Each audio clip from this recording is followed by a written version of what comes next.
पहले? मेरा नाम अखिलेश यादव है। हाँ।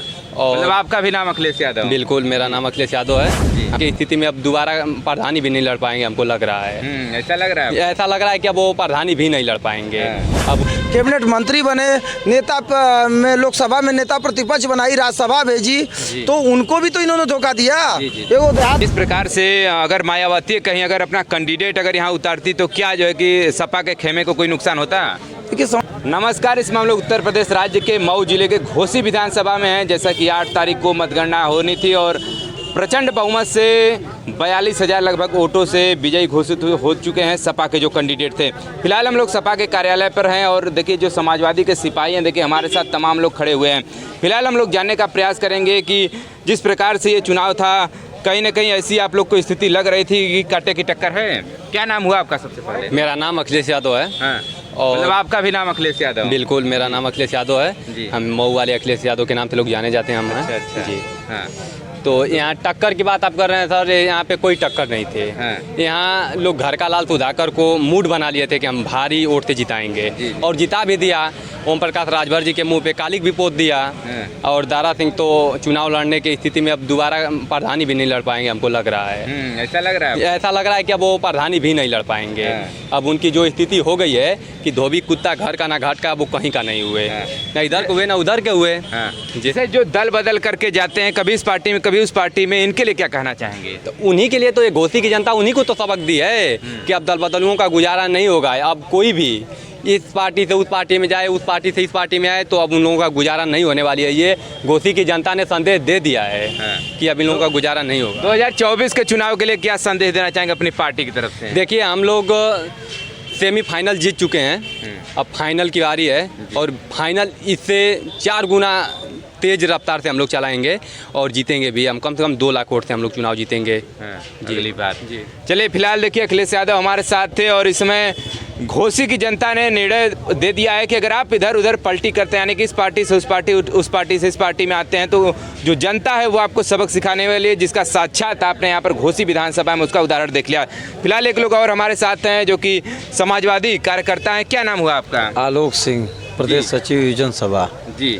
तो जिस प्रकार से घोसी विधानसभा के लोगों ने प्यार दिखाया है, क्या कहना चाहेंगे घोसी जनता के लिए? घोसी की जनता को बहुत बहुत धन्यवाद है, आभार है और बहुत शानदार चुनाव रहा।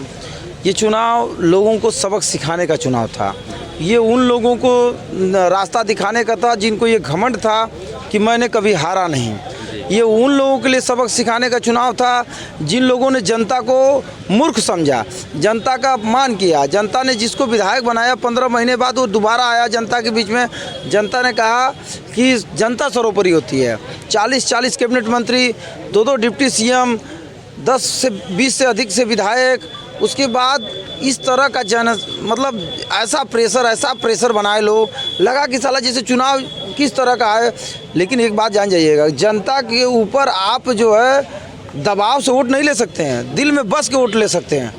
और जब चुनाव जिस दिन से दारा चौहान आए, उस दिन से उनका दिल से जनता ने निकाल दिया था, क्योंकि उनको विधायक घोसी की जनता ने 1,08,000 वोट दिया था और सुधाकर सिंह को 1,25,000 के आसपास वोट मिला है। तो आप ये जान जाइएगा कि जिस दिन उनका टिकट सुधाकर सिंह का फाइनल हुआ, उसी दिन जनता ने अपने दिल में घर के लाल को बसा लिया और ये दिखा दिया कि इनको आजमगढ़ का रास्ता दिखाना है। तो जनता ने बखूबी दिखाया, इसमें कहीं कोई शंका नहीं। जी देखिए, फिलहाल देखिए समाजवादी पार्टी कार्यकर्ता हमारे साथ जुड़े हुए थे और इनका कहना है कि जिस प्रकार घोसी की जनता ने प्यार दिखाया है सुधाकर सिंह पर, और जैसे कि कहा जाता है कि दल बदल करने वालों के लिए सीख यहाँ पर देखने को मिली है। फिलहाल जैसा कि 2024 का चुनाव होने वाला है, उसको किस नज़रिए से आप लोग देखते हैं? 2024 का चुनाव, इसमें तो आप ही जान जाइएगा कि बीजेपी बड़ी पार्टी है, अपने आप को मानती है। राष्ट्र उसका दिल्ली वहाँ ऊपर भी वो है, नीचे भी वो है, डबल इंजन की सरकार है। और उसके बावजूद जब वो 43,000 से चुनाव हार जाती है, तो अब मंथन तो उसको करना है, पूरे अब मंथन तो उसको करना है। हम तो उसको संदेश दे दिए हैं इंडिया के रूप में, जो कांग्रेस हमारे साथ थी, जो और टीमें हमारे साथ थी, उन सारे टीमों को मैं धन्यवाद व्यक्त करता हूं आम आदमी पार्टी भी हमारे साथ थी, कांग्रेस भी थी, कम्युनिस्ट भी थी, तमाम ऐसे पार्टियां थी जो हमारे साथ थी, जो इंडिया के रूप में थी। तो वो बसपा भी, संजोग कहिए बसपा भी हमारे साथ थी। आप ये मानिए कि बसपा के कोर उन्होंने तभी 2-4 दिन पहले अपील किया था कि नोटा का बटन दबाइए। नोटा इसलिए उन्होंने कहा था कि उनके कुछ साथी भटक के भाजपा में जा रहे थे, तो उन्होंने कहा कि वो जानती थी, जब फीडबैक लिए, देखिएगा आप एक चीज, उन्होंने लेट अपील किया।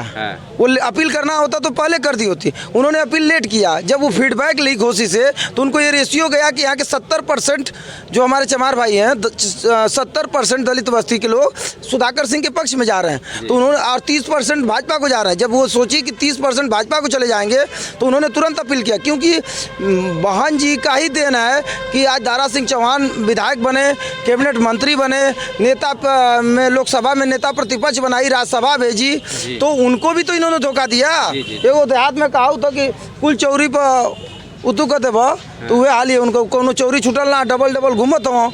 तो उनके लिए आप दो चीज़ें देखिए, ओम प्रकाश राजभर के लिए, संजय निषाद के लिए और दारा सिंह चौहान के लिए, इन तीनों लोगों के लिए जो ब्रांड बने हुए थे, इन तीनों लोगों को जनता ने सबक सिखाने का बखूबी काम किया। जिस प्रकार से अगर मायावती कहीं अगर अपना कैंडिडेट अगर यहाँ उतारती तो क्या जो है कि सपा के खेमे को कोई नुकसान होता?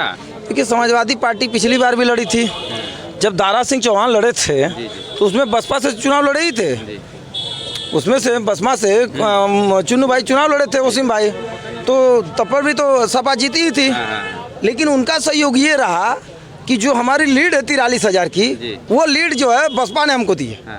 तो आप क्या समझते हैं, जैसे ये अभी फिलहाल ये पिछले में इनको वोट यहाँ से सीट नहीं दी गई थी, सुधाकर सिंह को यहाँ से टिकट नहीं दिया गया था, तो कहीं ना कहीं यहाँ की जमीनी नेता उनको माना जाता है, तो कहीं ना कहीं आपकी पार्टी से गलती हुई थी? ये नहीं, देखिए, पार्टी हमेशा हित में सोचती है और राष्ट्रीय अध्यक्ष जी का जो निर्णय होता है सर्वमान होता है।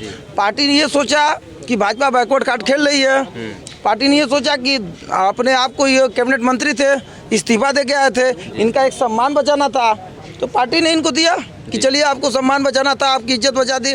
सुधाकर सिंह 43 साल से एक पार्टी में है। सुधाकर सिंह जब सम्मान बचाना था तो पार्टी का मान सम्मान का इन्होंने इज्जत किया, कहीं नहीं गए, कहीं एक जगह खड़े थे। तो देखिए, जो होता है देर सही होता है, अच्छा होता है। तो आज पार्टी में थे, पार्टी ने विश्वास जताया, तमाम लोगों की बातें आई, लेकिन मैं राष्ट्रीय नेतृत्व तो अखिलेश यादव जी को भी धन्यवाद देता हूं कि एक नेता का चयन किए, तमाम प्रबंध। ये उपचुनाव था, सरकार का दबाव। आप थोड़ा सा हम आपसे यह जानना चाहेंगे, जिस प्रकार से सभी लोग आजकल जातिगत राजनीति करने लगे हैं, सभी, कोई एक नेता होता है अपनी जाति का विशेष बताता है, इतना वोट है तो कहता है कि मेरा पर्सनली वोट मेरा है, तो क्या ये जातिगत राजनीति बंद होगा आगे चलकर? ये जातिगत राजनीति तो यही टूट गई ना, घोषी में टूट गई है इसी उपचुनाव में। हम तो मानिए सुधाकर सिंह का स्पेशली अपना एक ब्रांड है, अपना लोग इनको जानते हैं जमीनी हकीकत में, लेकिन जो ये नेता होते हैं कहीं ना कहीं अपने इसी तरह टूटेगा, जो जातिगत समीकरण है इसी तरह टूटेगा। जब 2-4 चुनाव खत्म हो जाएंगे, जैसे इसमें ओम प्रकाश राजभर का जादू नहीं चला, दारा चौहान का जादू अपने चौहान पे नहीं चला, संजय निषाद तक का जादू नहीं चला, जबकि घोषी की निषाद लोगों को ये कहा जाता है कि भाजपा का मुंह लोट होता है, लेकिन चला नहीं। हम पुलवामा वाला जो शुरुआती बेल्ट होता है, जिसमें हम पिछली बार पीछे थे, इस बार हम वहाँ से लीड करते हुए आए, तो यानी निषाद भाई भी हमारे साथ थे। तो ये इसी तरह जब आप 2-4 चुनाव ऐसे चलते रहेंगे तो ये समीकरण जातियों का अपने आप टूटेगा। इसमें सर समाज के लोगों ने हमको वोट दिया है, बैकवर्ड फॉरवर्ड, नीचे से ऊपर से सारे समाज, सारे भाई हैं हमारे, सब लोगों ने वोट दिया है। और इस तरह का जनसालात देखिएगा, जनता के अंदर अलग सी खुशी है सर। जो गाँव में, देहातों में, आप कहीं किसी गाँव में जाएंगे तो ऐसा लग रहा है कि हमने विधायक अपने घर का चुना है, बगलिया वाला, इस तरह की भावनाएं हैं लोगों के अंदर। ऐसा नहीं देखने को मिल रहा है कि अपनी जाति विशेष का कोई और, किसी भी जाति विशेष का है, सभी ने जो इनको वोट दिया है। किसी जाति से नहीं, हमको बनिया, कुहार, प्रजापति, लाला, ठठेरा, सब, मतलब आपसे कितनी जाति हो गए, बैकवर्ड ऊपर से भी सारी जातियाँ, ब्राह्मण, ठाकुर, राजपूत, सब, मतलब किसका किसका नाम आपको गिना, सारे ये देखिए, सारे भाइयों का अलग अलग है, सबका खुनवा एक ही होला भैया। हाँ, आप भी वोट दिए हैं, सबकी खुनवा एक ही होला। ये सोचे वाला, ऊपरा वाला आवेला तो पियर का कहता 12 बजे काउंटिंग में से भाग जाइए सब। अरे उनको खुदे पता ना चला था, उनको पता ना चला था, उनसे ये पूछा था मीडिया वाले कि का भइल, गारंटी देता के वोट दे था उन्होंने के वोट दे था उन्होंने। अरे शर्म आनी चाहिए भैया, उतना ही बोलो मीडिया के सामने कि दोबारा मीडिया लगाए मुँह पे। जैसे दारा चौहान जी के मुँह पे जब पूछे, यहाँ के पत्रकार पूछे कि आप कब तक पार्टी में रहेंगे, तो कह रहे हैं कि आप गारंटी लेंगे। तो उन सबका जो रूप था वो सामने धीरे धीरे जनता ने देखा, और इन लोगों की दुकान बंद करना बहुत जरूरी थी। जी जी जी जी। चलिए फिलहाल बहुत बहुत धन्यवाद है कि हमारे साथ तमाम समाजवादी पार्टी कार्यकर्ता जुड़े हुए थे और सभी लोगों का यही कहना है कि जिस प्रकार से दल से उठ करके जहाँ पर कि सुधाकर सिंह को लोगों ने वोट दिया और जाति विशेष से उठ करके यहाँ पर लोगों ने सुधाकर सिंह को वोट दिया और लगातार यहाँ पर आपने देखा कि प्रचंड बहुमत से उन्होंने यहाँ पर जीत हासिल की है। और कल से ही यहाँ पर देखिए कार्यालय पर तमाम लोगों का तांता लगा हुआ है बधाई संदेश देने के लिए। घर पर भी हमने आपको दिखाया था, उनके आवास पर भी शाम के वक्त रात में भी कितनी ज़बरदस्त भीड़ थी लोगों का माला पहनाने के लिए प्लस जो है बधाई देने के लिए लोगों की भीड़ ज़बरदस्त लगी हुई थी, उसको भी हमने आप दिखाया। फिलहाल सुधाकर सिंह जो विधायक बने हैं उनसे भी हमने जानने का प्रयास किया कि फिलहाल घोसी में आपकी जो आगे क्या प्लान है उसको भी जानने का हमने प्रयास किया। फिलहाल देखिए यहाँ पर हम लोग थे इसमें समाजवादी पार्टी के कार्यालय पर और तमाम लोगों ने अपने वक्तव्य को यहाँ पर रखा। और फिलहाल आपकी क्या राय है कमेंट बॉक्स में कमेंट करके जरूर बताइएगा, क्या घोसी की जनता ने सही निर्णय दिया है या फिर नहीं। और सुधाकर सिंह के बारे में जरूर लिखे भूलिएगा नहीं। दो शब्द सुधाकर सिंह के लिए भी जिन्होंने कि जातिगत राजनीति को मात देते हुए यहाँ पर इन्होंने जीत दर्ज किया है। फिलहाल खबर देखने के लिए बहुत बहुत धन्यवाद। मैं प्रवीण, घोसी मऊ से।